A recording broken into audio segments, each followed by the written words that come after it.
So we talked about the heart, we talked about below the waist in terms of erectile dysfunction or function.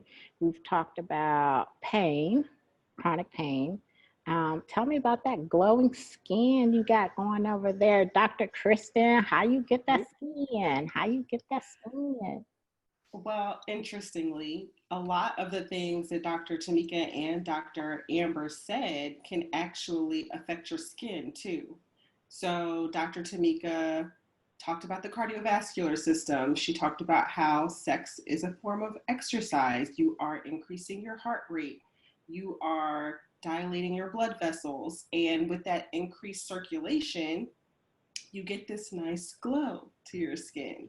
Um, Also, increasing circulation to your lips can give them a more full and plump look. Everybody's glowing on this screen, by the way. Y'all all glowing. So, shout out to you. We'll just let y'all connect the dots on that. Dr. Tamika also talked about hormones. She talked specifically about the sex hormones like estrogen and testosterone. But we also have another kind of hormones, our stress hormones. And we know that stress can be absolutely terrible for the skin. I know for me personally, when I'm stressed out, I look like I am 15 again. Actually, I can't even say that. I did not have acne that badly when I was a teenager. But as an adult, stressed out, terrible. Stress is not your friend when it comes to keeping that blemish-free, even-toned, youthful-looking skin. So we know cortisol can lead to acne. We know that it can also actually increase wrinkles. So when you do anything that decreases stress, you really help keep your skin not only looking good, but also looking more youthful. So that's an important thing for, I think, most women out there. So that's why you looking all of 16 over there, Dr. Kristen. Well, you know.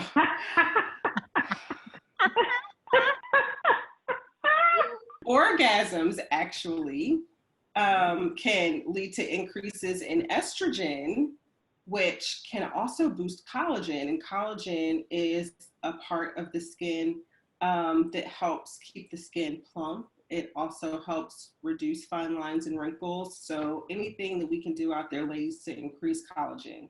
We like that. Wow, I didn't even know that. I know a lot of people, I get cystic acne when I'm stressed. Stress and also hormonal acne. So anything around your cycle, it can also help with that too. And the oxytocin that is released during sex, like I think Dr. Amber brought that up. It's the feel-good hormone, the cuddle hormone. It's what makes you feel like I don't want to get up. I just want to lay here for a little bit. Right. Or I just go straight to sleep. Right. So, and we all know that getting good sleep is good for pretty much every aspect of your health. So. Yeah. So in the midst of Absolutely. stress, COVID-19, we have a natural stress reliever that don't cost any money, and you're going to have decreased wrinkles, you're going to have decreased acne, you're going to possibly have decreased pain, and your heart will have a smile on it. I mean, dang, what? And your face. And your face will have a smile on it, right? And by the way, just to connect the dots, cortisol, what we were talking about before with Dr. Kristen, cortisol is a hormone that's related directly with stress. So when you're in heightened moments of stress, such as COVID-19, you can have elevated levels of cortisol, which can lead to some of those negative skin effects, as Dr. Kristen was talking about.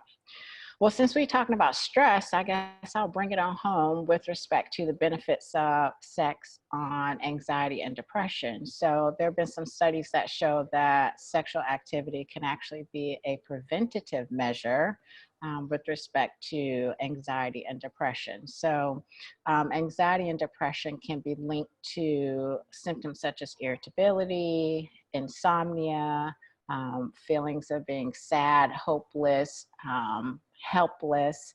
And so the hormones that are released during sex, such as dopamine and serotonin, are those, and oxytocin, as Dr. Kristen said, are the feel-good hormones, right? So the theory is that if you can do whatever you can to increase those feel-good hormones, then it decreases your risk of developing depression and anxiety during high stress situations such as COVID-19. And then the other thing that I found when I was actually preparing for this show is that sex also increases nitric oxide. Did y'all know that?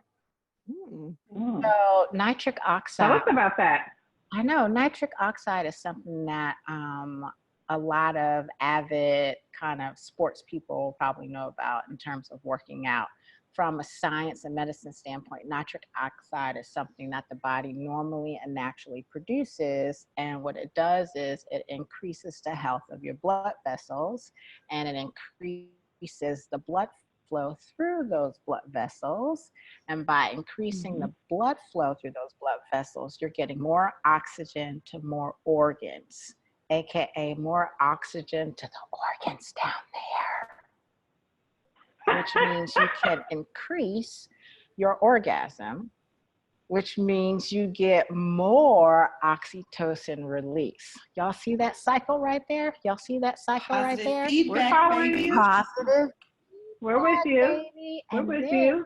also, if you have more blood flow and more oxygen to organs, you get increased organ functioning, i.e., no more erectile dysfunction, i.e., decreased depression and anxiety, i.e., no more wrinkles. Skin is an organ, by the way. Skin is an organ, y'all.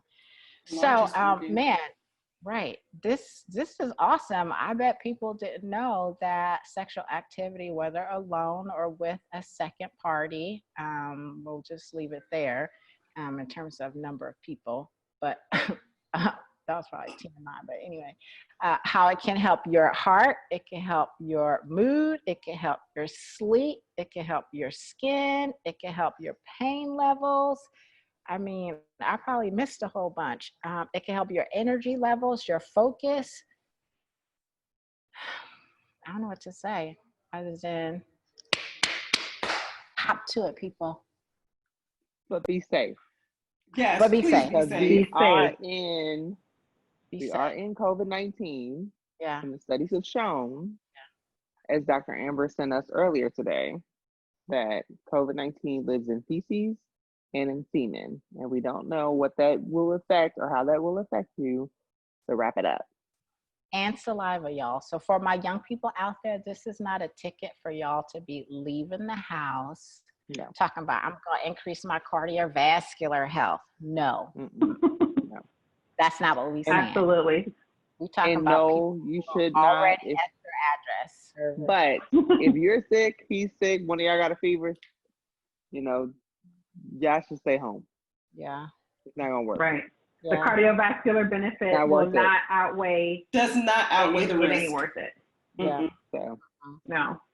Well, on that note, we have been delighted to have this conversation with you all and our audiences, something a little different. And we look forward to our next episode where we're going to be talking about body image. So stay tuned. Oh, cheers. Oh, and one more Cheers. thing. I just want to shout out to Lisa Ray and Vivica Fox, yes, Vivica Fox. I love me some Vivica and some Lisa Ray. And who was it there? Claudia Jordan. Claudia Jordan. We're missing one. She's a singer. Oh goodness. Yeah, but it was a conversation that they started. So y'all Google that, and y'all will know what we're gonna be starting to discuss next week. Okay, so that's all the clues. All right, peace again. We'll see you next week.